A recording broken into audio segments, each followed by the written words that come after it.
জিনদের অভ্যাস হচ্ছে ওরা 24 ঘন্টার ভেতরে যে কোনো এক সময় হয় সাপ নাই বিড়াল, এগুলো হওয়াই লাগবে ওদের। এই জন্য রাতের বেলা অনেকে বের হওয়ার পরে কালো বিড়াল যারা দেখেন, সবগুলো কালো বিড়াল না, ওগুলো দুই একটা জিনও আছে। ওগুলো দেখলে আপনি একেবারে সরাসরি যদি দেখেন বলবেন আস্তাগফিরুল্লাহ অথবা লা হাওলা ওয়ালা কুওয়াতা ইল্লা বিল্লাহ।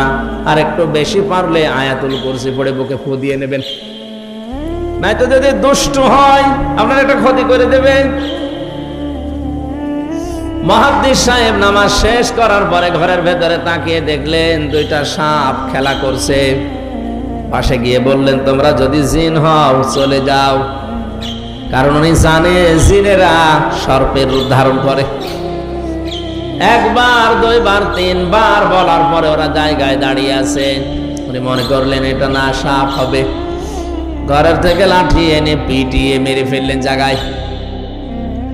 এই জিনদের বাবা মা তাদের খবর হয়ে গেছে সন্তান কোথায়, অনুসন্ধান করতে করতে এসে মুহাদ্দিস সাহেবের ঘরের ভেতরে পেয়েছে।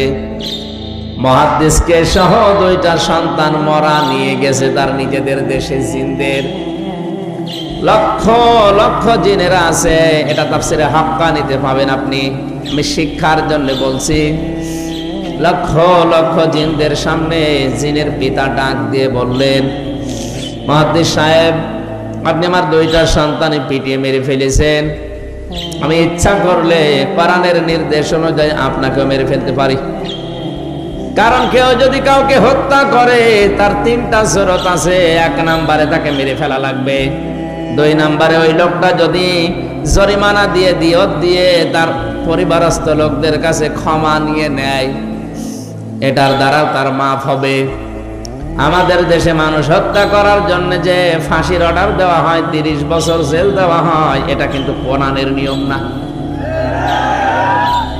আমি বহু মানুষকে এই 3টা বছর জেলে থাকা অবস্থায় মার্ডার মামলার আসামি দেখেছি।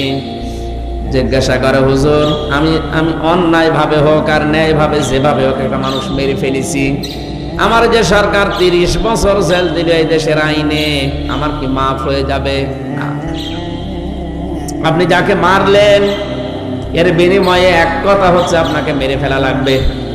দ্বিতীয় কথা হচ্ছে যদি মেরে ফেলা না হয়, ওই লোকটার আত্মীয় স্বজন যারা আছে, ছেলে মেয়ে, বাবা মা, স্ত্রী, তাদেরকে আপনার, ওরা যদি বলে 20 লাখ টাকা দেন আপনাকে মাফ করে দেব, আপনি যে ক্ষতি করলেন ওই টাকা দিলে আপনি মাফ পেয়ে যাবেন। 20 বছর 30 বছর আপনারা জেল খাটা লাগবে না। এটা ইসলামের নিয়ম ছিল। এটা কি ছিল? কোরআনে কারীম আয়াত শোনালেন জিনেরা,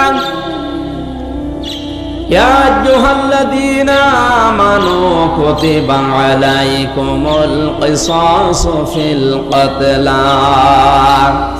ওহে যারা ঈমানের দাবি করো তাদেরকে বলছি, হত্যার বদলে হত্যা এটা আমি আল্লাহ লিখে দিলাম। কি করলাম? আরো জোরে বলেন। আল্লাহ কিন্তু ফারাজা শব্দটা দেননি। আলেম যারা আছেন তাদেরকে বলছি আল্লাহ কুতিবা দিয়েছেন। ফরজ শব্দ দিলেও তো অর্থ হয়ে যেত, কাতাবা দিলেন কেন? আমি যদি এখন এখানে সভাপতি যিনি আছেন বলি যে এই জমিটা আপনাকে আমি দিয়ে দিলাম মৌখিক, এর কোনো দাম আছে? কারণ জমিও আমার না, এ দেওয়ার ক্ষমতাও আমার নেই। আর আমি যদি এই জমির মালিক যিনি, তাকে দিয়ে দলিলে সই স্বাক্ষর করে লিখে ওনার হাতে বলে এই যে লিখিত, ওই জিনিসের দাম নেই। আরো আসতে বলেন। আল্লাহ শুধু ফরজন শব্দ দিলে দিতে পারতেন, না দিয়ে কুতিবা দিয়ে এটা জানিয়েছেন যে বিধানটা ছোটখাটো না, গুরুত্বহীন না, এটা কিন্তু লিখে সই স্বাক্ষর করে দলিল করে দিলাম, এর দাম আছে। এদেশে যারা দায়িত্বে আছে আজ 53 বছর, এই আয়াতটা যদি ঠিক এইভাবে বুঝে স্বাধীনতার পরে এদেশের সংসদে আয়াতটা কায়েম করে দিতে পারতো, বঙ্গবন্ধু হত্যার বিচার আমরা অনেক আগে পেয়ে যেতাম।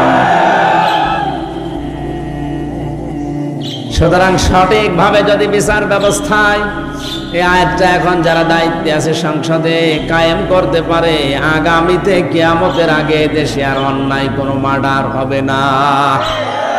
গ্যারান্টি আল্লাহর।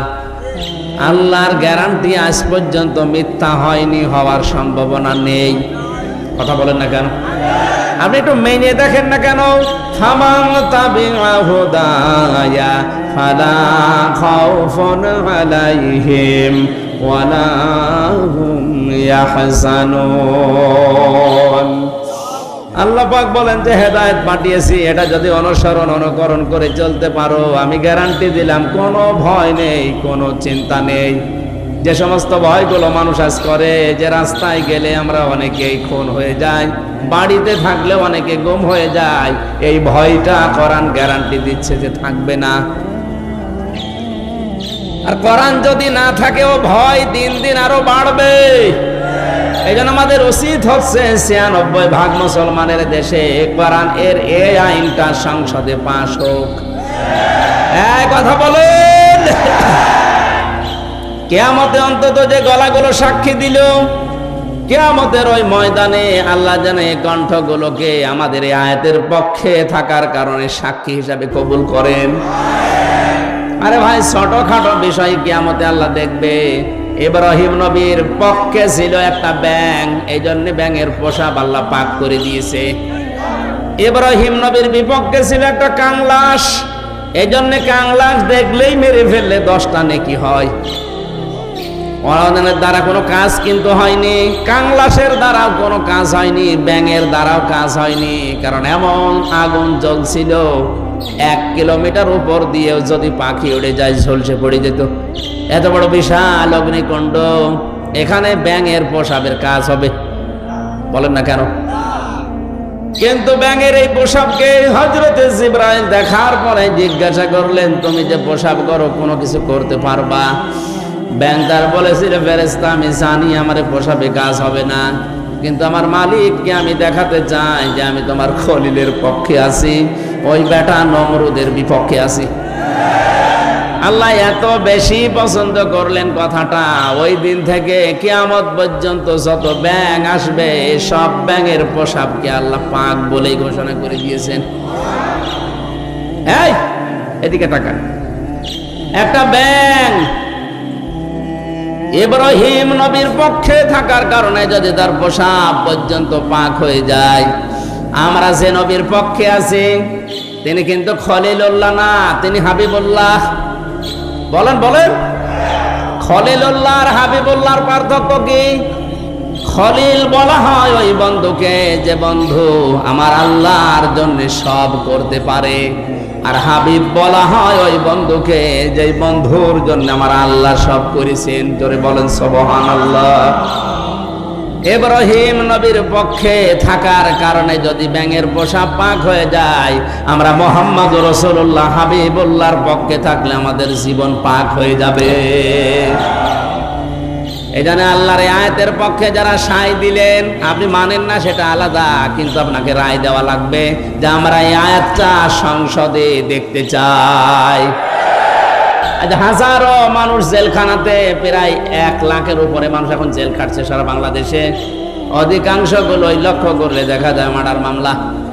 গাজীপুরের কাশিমপুর কারাগারে প্রায় 1200 মানুষ এখনো ফাঁসির দণ্ডাদেশ নিয়ে মাথায় নিয়ে কন্টেম ছেলে কাটাচ্ছে। 10,000 মানুষ ওখানে আছে, 4 জেল মিলে প্রায় 1200-1300 মানুষ শুধু ফাঁসির আসামি। এদের 1 নাম্বার অপরাধ হচ্ছে এরা মানুষ হত্যা করেছে, এই কারণেই তো ফাঁসি দেয়। জিনদের পিতা ডাক দিয়েছে, মুহাদ্দিস সাহেব আমি কিন্তু আয়াত অনুযায়ী আপনাকে মেরে ফেলতে পারি, কিন্তু আমার একটা হাদিস জানা আছে, কোন সৃষ্টি যদি তার আকৃতি পাল্টিয়ে ফেলে তাকে মেরে ফেললেও কোনো গুনাহ নেই। আমার সন্তান 2টা তাদের নিজেদের আসল আকৃতি পাল্টিয়ে সর্পের আকার ধারণ করেছে। আপনি যেটা বললেন যে 3বার তাদের বলার পরেও তারা শোনে নাই, এই জন্য আপনি না বুঝতে পেরে মেরে ফেলেছেন। আমি আপনার কোনো দোষ দিতে চাই না, তবে একটা কথা, যে কোরআন শুনতে গিয়ে জীবন গেছে, স্থান ত্যাগ করে নাই। আপনার এই মধুর কণ্ঠ দিয়ে আমাদেরকে ওই কোরআন থেকে একটা কিছু শুনিয়ে বিদায় করেন। মুহাদ্দিস শাহ ওয়ালিউল্লাহ দেহলভী রহমাতুল্লাহ আলাইহি তার মধুর কণ্ঠ দিয়ে কোরআনের